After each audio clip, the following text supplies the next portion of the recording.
Hi, I'm Chandler Latzolder. I'm Alex Meredith. And I'm Gavin Shokover Sports, and we would like to welcome you to this week's edition of WGLH-TV. Now that it's October, Halloween is in full swing.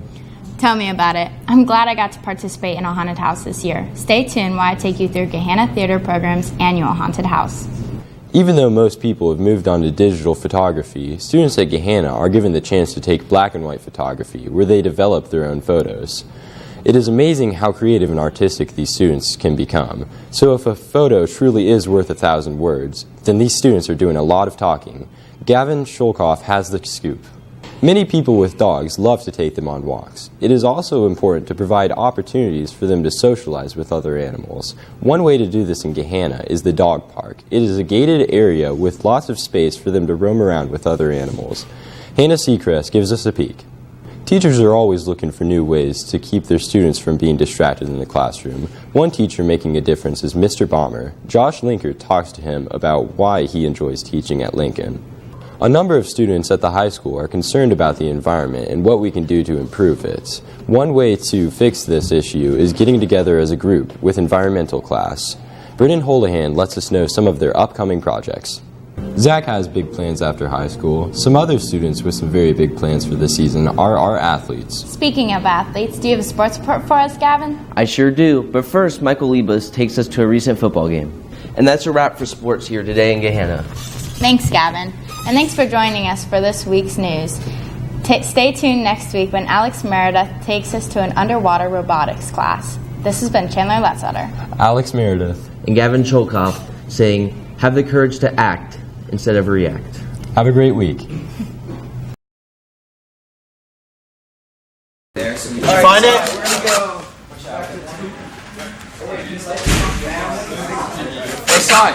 Innovation and inspiration are some of the many staples to engineering. Fortunately, Mr. Kunstleman has mastered both of these. His eccentric personality brings out the best of his students, encouraging them to make and do what they find important.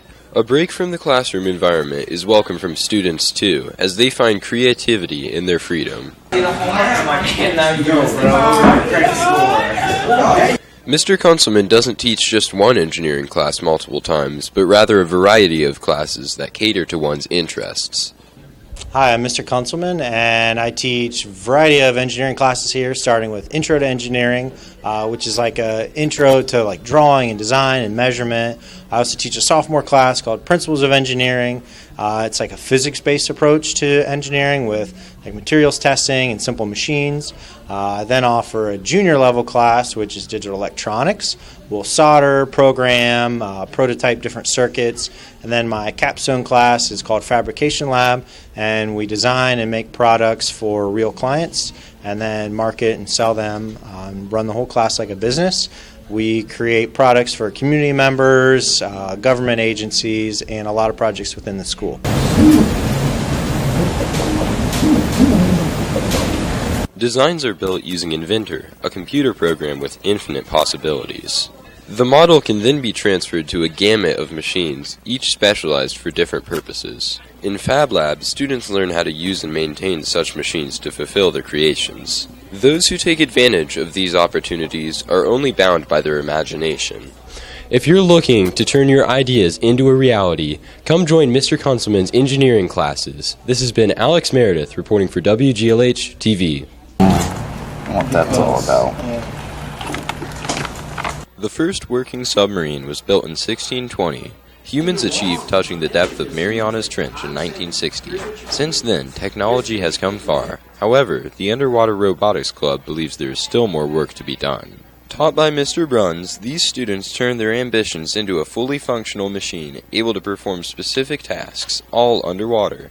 Different members have different roles, each particular to their skill sets. Some people may be inclined to code, while those who prefer a hands-on approach can build and test the physical machine. So this kind of club appeals to potentially future engineers, electricians, anybody who's really interested in science and engineering as a future career. If you like to make things with your hands, if you like to deal with new challenges, you like robotics, you like programming, all of these things we do in this club. So it's really open to a lot of different people. Whoa. So one of these needs to go directly into here. One thing that remains universal, however, are the hardships. So what I find most interesting about underwater robotics is the challenge. Every year we have a new mission, new stuff to do, and new challenges. So we have to create devices that are able to fulfill those challenges. And oftentimes things go wrong. Our devices break, our ROV doesn't work. But we have to fix those problems, and I find that really fun. We're switching out stuff. There we go. We're switching out stuff. The prototype will eventually be presented in a competition at the end of the year. Mr. Brunn's supervision has proven to be successful too, as the team has won numerous awards. It doesn't take just anyone though. Mr. Bruns expects nothing but the best from his students. Underwater Robotics is a dynamic club with a lot of potential, but where it will go is up to its members. But those are just some of the many plans the Underwater Robotics Club has in store. Stop on by yourself to see the creativity at work. This has been Alex Meredith reporting for WGLH-TV. Everybody has experienced the headaches that come with daily life, but who seeks to fix them? Welcome to Math Modeling, the class about minimalizing or even eliminating these hassles. Taught by Mr. Straighton, students reflect on questions regarding mathematical thought in order to approach real-life applications. Recently, the teams inspected a hypothetical on whether King Kong could be able to support its own weight. To do this required a lot of creativity and intuition, but the teams were able to reach a conclusion. Ryan Mahalik lets us in on how his group was able to accomplish this. There was no concise measurements already given to us, so we had to be creative with it. We found this picture from the film where King Kong was standing on the top of Empire State Building, almost all stretched out so he could find his height easily. And you couldn't really use the dimensions of the Empire State Building, though, because it was like only the tip of it, and we searched for that, and we could not find anything. So we had to use the measurements of a plane nearby him. We found out that the plane was about 9 feet in height, and we used a ruler to measure the height of the plane and then the height of King Kong, and used ratios to then find out the height of King Kong, which turned out to be about 57.6 feet. Sits under 91.2 inches, so that's a lot of weight for that height to withstand. At the end, they presented their findings to the class and were graded on both their work and their speech. The emphasis on presentation is because at the end of the year, all students participate in the M3 challenge, where your work is displayed to qualified judges. Along the way, though, they have fun doing math to make innovative solutions. If you're looking to resolve some of the world's most curious questions, head on down to Math Modeling for a refreshing challenge. This has been Alex Meredith reporting for WGLH-TV. Good morning, Gahanna Lincoln High School. These are your morning announcements for November 26, 2018. I'm Mitchell Webb. And I'm Hannah Seacrest. After showing our viewers events that take place before the camera, maybe it's time we show you what's behind it as well. Welcome to Advanced TV, Gahanna's student-produced television channel that provides weekly shows. Run for over 30 years by Mr. Gregory, the TV program has had plenty of time to establish a reputation of both entertainment and credibility. Students do more than just create some stories and put them together, though. They are also responsible for anchoring them, which some regard as their favorite activity. Okay, so my favorite part of TV is definitely lead-ins. We do lead-ins every Tuesday, and you can either be a cameraman, you can be an anchor, you can be behind the camera, in front of the camera, doing any technical stuff. And it's just really cool to be able to be well-rounded, and you learn all the skills that you need if you want to go into this industry. A teacher here at the high school that is a positive role model for all the teachers in our district is Mr. Kunzelman. That's not all, though. These young reporters also embrace their creative side and make public service announcements, which air after the school zone ones. These PSAs, as they're called, often provide useful announcements and information with a creative twist. The production of these is no easy feat, though. It requires critical planning prior to filming in order to create an engaging story or PSA. With sincere effort, though, these learned skills can take you further than just the television industry. And it provides students with skills that help them, benefit them while they're not only in high school but later on after high school, no matter what they do. The communication skills, the organization skills, the editing skills that they all use in class will benefit them no matter what they go into in their future. Speaking of our athletes, do you have a sports report for us, Josh?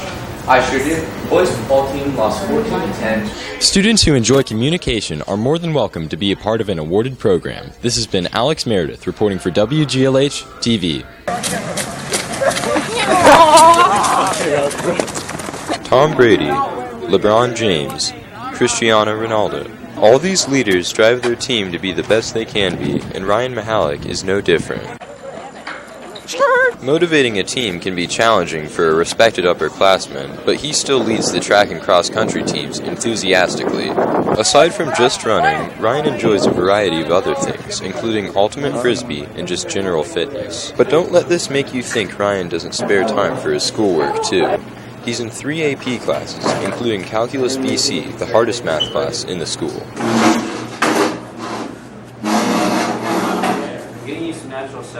His interests definitely lie in improving his already impressive times. Both Ryan's teammates and coaches recognize his contribution to the teams. What is it like to have Ryan Mihalik on the team? It's nice. He's one of our older guys and a leader on the squad. We know that he's going to go out and get the work done. He's extremely self-motivated. He'll wake up in the morning and do a run if he's got to, get it done in the morning, if he's got something to do in the afternoon. He's someone who really, really wants to get better. And, just like any other athlete, he's got, things he's working on. But the difference between Ryan and maybe some other people is he will work and work and work to get better at everything across the board. I know that one thing he really cares about is the team. A friend and a role model, Ryan knows just how to inspire his peers to be the best they can be. Charismatic, diligent, and just an all-around great guy, Ryan Mihalik has not only been a staple of the cross-country team, but GLHS. This has been Alex Meredith and Ryan Mihalik reporting for WGLH-TV. What needs to go in front of that ring? It's not the big red spot. Recently, NASA has experienced much controversy over the benefits of its program that the United States is funding. It's safe to say, though, that very soon the National Aeronautics and Space Administration will be in good hands. This is Space Tech. Taught by Mr. Bruns, students learn about the intricacies of outer space. This is no class for just those interested in learning the 8 planets and calling it a day, though. The content expands much further than just the solar system. Notice most stars fall in this kind of diagonal run through the middle of the graph. The classmates work on various projects regarding their unit's topic and often present it to their class, not forgetting to remain creative. The students most recently created a mock video portraying various celestial bodies as vacation destinations. Included were interesting facts regarding the place. This moon, discovered in February of 1948, orbits the planet Uranus. Those involved often have nothing poor to say about the class. The class, I love it. I get a lot of experience in it, a lot of hands-on activities. It's a whole lot of fun because we do mess around a lot. We do create some good bonds between everyone. And overall, the class it's 10 out of 10 class, easily. All of this money have to be to No, I'm happy with my $2. And does it vary like a young... So, what are the implications of taking this class? How can Space Tech encourage your success? Space Tech is great for students looking to do more with engineering, robotics, programming, astronomy especially.